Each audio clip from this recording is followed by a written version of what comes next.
J'ai des choses à dire, mais il faudrait bien que mfite ibintu byinshi byo kuvuga ariko mu nkundire mbanze nubahiriza amategeko yo kuramukanya. Nyakubahwa Perezida, bagenzi bacu b'Abafaransa, batumire bahire banyafurika bene wacu n'abandi mwese muri kudukurikira ku mbuga muri iki kiganiro, ndabaramukije.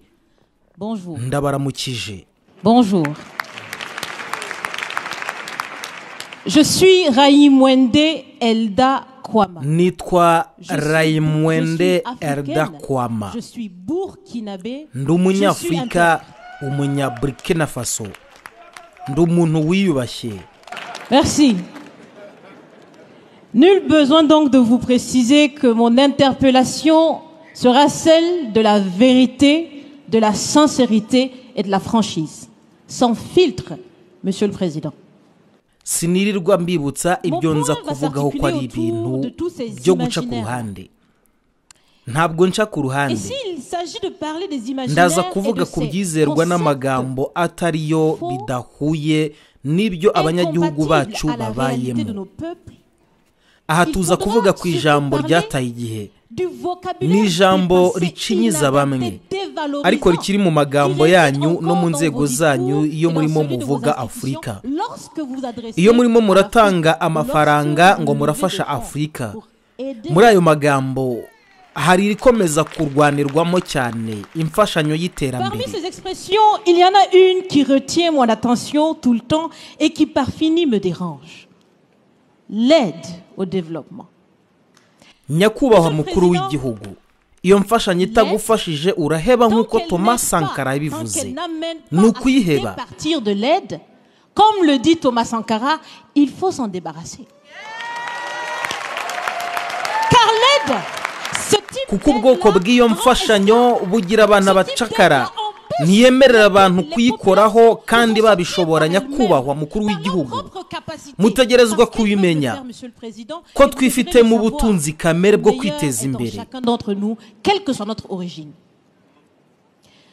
Reka nkomeze mbabwira ibyavuzwe na Joseph Kizerbo, incabwenge ya Afurika. Nibaza ko mumuzi kuko murasoma cyane, sibyo? Nanone Nyakubahwa Perezida, il a dit, et je cite, on ne développe pas, on se développe.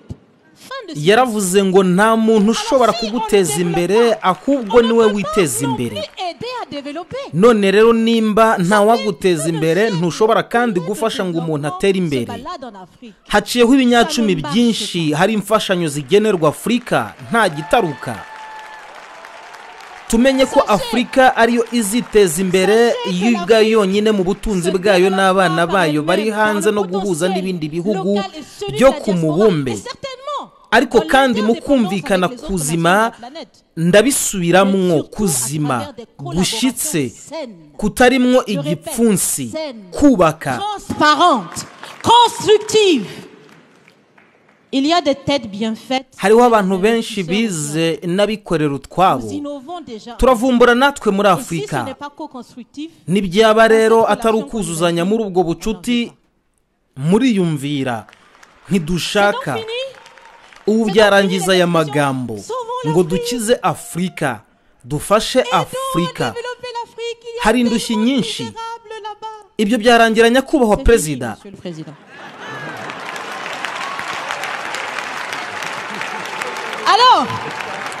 Alors si on doit vivre ensemble, nimba mushaka ko tubana, kuko birakenewe, tubikore muri magirirane, ariko kandi ndabisubiramwo mu kubahana no mu guhana agaciro.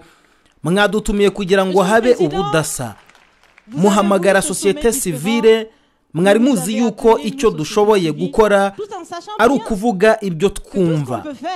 Nyakubahwa Perezida, ushobora gufata ingingo, twese nuko umwe wese amenye inshingano ziwe. Prenne donc ses responsabilités dans ce sommet. Monsieur le Président, je vais vous proposer des actions concrètes. Perezida, ndashaka mbasaba ibintu bifatika. Mbega mwari muzi? Nzi neza ko mubizi. AFD, Agence Française de Développement, imaze imyaka 80. nimugire ibitandukanye muhindura izina twabivuze neza dushaka abafatanyabikorwa beza ntacyo bigeze bakora aho natwe dushobora kuvuga tugakora tukazana umutwe n'uburyo tukaganira ku meza amwe et des ressources financières sur la table de la discussion. Je vais finir parce que j'aime bien échanger avec Monsieur le Président. Mais je vais finir. Et je vous propose de visualiser avec moi ceci. Si la relation entre les pays d'Afrique... Reka nsoze ariko ndifuza kuganira nawe bwana Perezida. Ndashaka murebere hamwe nangibi. Nimba mubona umubano wacu n'Ubufaransa. Ubufaransa bukaba isafuriya, mumenye ko iyo safuriya yanduye cyane. Iranduye kubera kwirengagiza amabi ndengakamere, kubera uburyarya, amagambo asubiza hasi. Iranduye nyakubahwa Perezida. Muyikureho rero muyisubirize ibikorwa biboneka. Namaze kubivuga bagenzi banjye nabo nyine baraza kubikora. Nimwanga kuyoza mukaguma mushaka kuyikoramwo. Ntabwo nzafungura, ntabwo nzayiriramo, Afrika ntizayiriramo. Ibifungurwa bizashya, mwisange mwenyine ku meza, n'ababasanganira muzababura.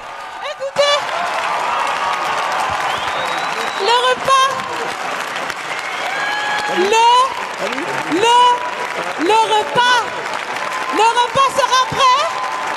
Vous serez le seul à table avec un appétit difficile. Se sent en famille en ce sens que la Russie est une famille aussi pour l'Afrique. C'est une famille parce que nous avons la même histoire.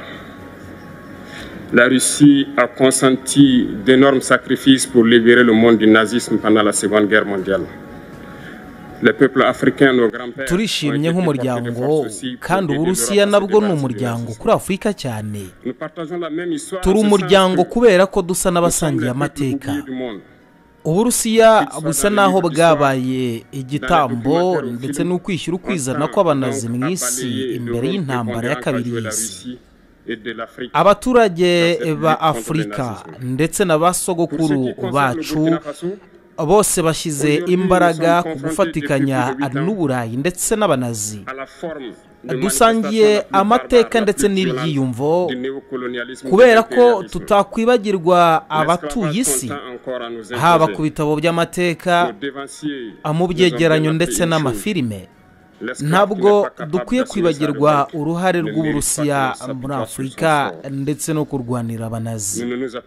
Nko ku gihugu cyacu cya Burkina Faso, uyu munsi haciyeho imyaka 8 tugerageza kurwanira muri barbarik ndetse no kurwanya ihohoterwa no gukoreshwa kw'imbaraga za gisirikare ku bukoroni. Ubucakara busa naho bwakomeje kuri twebwe ubwacu, ariko dukwiye kwirwanirira ubwacu. Ntabwo ubucakara bwigeze bugira impinduramatwara ndetse yewe nta nubwo tuzakomeza kugira ubwoba. Ntabwo twizera twebwe ubwacu kandi nta n'uwo tugomba kubaza ibyiyumviro byacu. Abaturage ba Burkina Faso icyo bashyize imbere ni ukurwana, kurwanya iterabwoba, guharanira iterambere ryabo.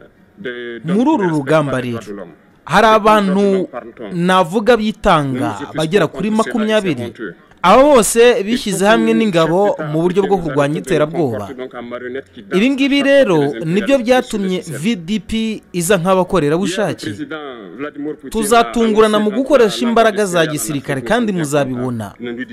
Tuzakoresha VDP nk'imbaraga za gisirikare ndetse n'uburyo bwari bwo bwose bushoboka. Kubera ko Uburayi ndetse n'abaturage bisa naho byose bikoresha ingabo mu kurinda ibihugu byabo, twebwe tuzaharanira uko gukunda igihugu. Ariko icyo nta nubwo ari n'ikibazo. Ikibazo cyabi cyuko abakuru b'ibihugu muri Afrika uwo ari we wese wagerageza icyo ari cyo cyose cyatuma arwanirira abaturage be hakurikijwe izo mbaraga z'igisirikare. Tuzagerageza guhuriza hamwe imbaraga za gisirikare ndetse yewe natwe ubwacu ku muntu uwo ari we wese utemera ndetse utanaha agaciro ikiremwamuntu. Ariko ubundi ubwo burenganzira bw'ikiremwamuntu tuvuga ni ubuhe? Dufite kuburinda. Biteye ikimwaro. Turi abakuru b'ibihugu bya Afurika kandi tugomba guhagarika iyo myumvire yo kuba abantu badufata nka puberi ziri aho ngaho. Buri gihe imbaraga za gisirikare nizo zituma dukomera. Ejo hashize Perezida Vladimir Putin yatangaje yuko hazoherezwa ingabo muri Afurika. Turakwinginze, turanagushimira kuri ibyo. Hari ubutumwa butugenewe nk'abayobozi ba Afurika, kubera ko mu mwiherero uheruka ntabwo twaje ahangaha dusa naho ari nta ntege dufite, ahubwo ntabwo twari umuryango uharanira intambara. Abaturage bacu nta biryo bihagije bafite. Ni ngombwa yuko tugira ubunararibonye dukura ahangaha, kandi ibingibi bizafasha Afurika. Bizatuma habaho kubaka umubano mwiza, imikoranire myiza na Federasiyo y'Uburusiya, kandi rwose birashoboka twese nidushyira hamwe nk'abaturage. Gloire à nos peuples, dignité à nos peuples, victoire à nos peuples. La patrie ou la mort, nous vaincrons.